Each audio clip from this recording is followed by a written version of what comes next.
Sis, you can't even find enough in you to be able to throw away them old panties and t-shirts that got holes in them, and that's why you're stuck.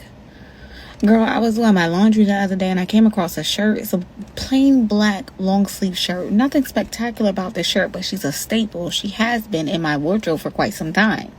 I was folding my laundry and I realized that there were holes in the back of this shirt. And there's been holes in the back of the shirt for quite some time, but because my hair would hide the holes, I would wear it. And something clicked. Why am I wearing a shirt with holes in them? Like I don't go to work every day? Like I'm not worthy of a shirt that is held together completely? And then it clicked. Yeah, girl. This applies to every aspect of your life. Why are you holding on to people, places, and things that don't fit you no more? They don't work no more. Even if they're functional, ew. It just ain't you no more. Girl, let that stuff go so you can move on. We leveling up this year.